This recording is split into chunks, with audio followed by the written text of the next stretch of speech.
حضرت موسیٰ علیہ السلام کا زمانہ مبارکہ ہے، ایک شخص نے اپنے کزن کو، اپنے چچا کے بیٹے کو، چچا زاد کو قتل کر دیا، اور خود ہی اس کا مدعی بن کے حضرت موسیٰ کے پاس آیا کہ بتائیے جناب میرے اس بھائی کو کس نے قتل کیا ہے؟ حضرت موسیٰ نے ایک سادی سی بات کی، کیا فرمایا؟ وَإِذْ قَالَ مُوسَىٰ لِقَوْمِهِ إِنَّ اللَّهَ يَأْمُرُكُمْ أَن تَذْبَحُوا بَقَرَةً۔ حضرت موسیٰ علیہ السلام نے اپنی قوم سے کہا کہ اللہ تمہیں حکم دیتا ہے کہ ایک گائے ذبح کرو، گائے کا کچھ حصہ مقتول کو مارو، وہ خود اٹھ کے بتا دے گا مجھے کس نے قتل کیا ہے۔ یہ پہلا سپارہ ہے قرآن مجید کا، آپ اس کو دیکھ لیں، یہ آیت نمبر 67 سے شروع ہو رہا ہے۔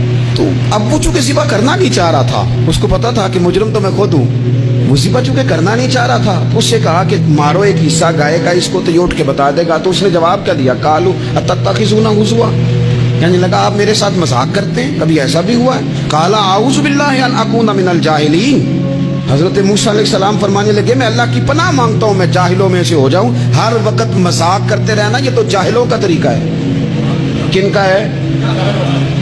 حضرت موسیٰ نے کہا ہے، قرآن پاک ہے، ہر وقت مذاق کرتے رہنا۔ خوش طبعی اور چیز ہے، مسکراتے رہنا، لیکن کسی کا مذاق ہر وقت اڑاتے رہنا کن کا طریقہ ہے؟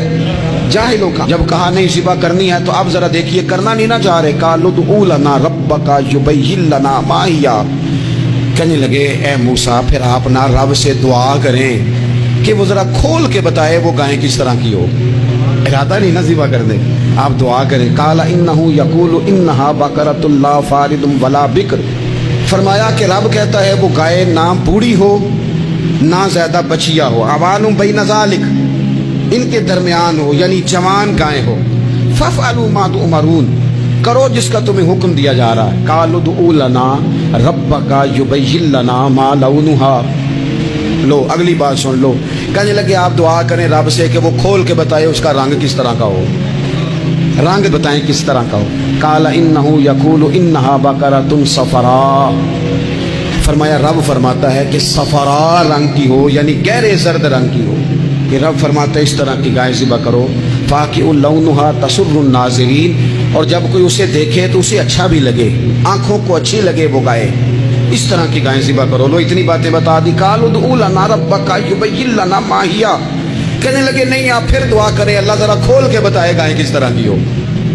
ان البقرہ تشابہ علینا، ہمیں ذرا گائیں پر شبہ پڑ گیا ہے کس طرح کی ذبح کرنی چاہیے۔ وَإِنَّا انشاءاللہ لمہتدون، اگر اللہ نے چاہا تو ضرور ہم ہدایت پا جائیں گے۔ پھر اللہ تعالیٰ نے فرمایا کہ قال انہ یقول انہا بقرۃ لا ذلول تثیر الارض، گائیں اس طرح کی ہو کہ وہ کبھی کھیتی میں نہ چلائی گئی ہو، یعنی اس کو کبھی کام نہ اس سے لیا گیا ہو۔ بیل کو لوگ لگاتے تھے نا، جو کام آج ٹریکٹر سے لیا جاتا ہے وہ گائے بیل سے لیا جاتا تھا، تو وہ کھیتی باڑی کے کام نہ اس کو لگایا گیا ہو۔ ولا تسقی الحرث، اور نہ اس سے پانی نکالا گیا ہو، نہ کھیت چلانے ہل چلانے میں لگائی گئی ہو، اور وہ جو کنواں ہوتا تھا جس کے گرد گائیں گھومتی تھی، تو کہا وہ بھی کام اس نے نہ کیا ہو گائے نے۔ مسلمۃ لا شیۃ فیہا، وہ ہر عیب سے پاک ہونی چاہیے۔ قالوا الآن جئت بالحق، اب کہنے لگے اب آپ صحیح بات لے کے آئے، اب سوال ختم ہو گئے نا، کہنے لگے اب آپ بات فذبحوہا، انہوں نے ذبح کر دی۔ وما کادوا یفعلون، پر ایسا کرتے نظر آتے، لگتا نہیں تھا کریں گے ذبح پر ذبح۔ اچھا یہ گائیں پھر ملی کیسے؟ امام خازن کہتے ہیں کہ ایک نیک آدمی تھا، تو اس کا آخری وقت آ گیا تو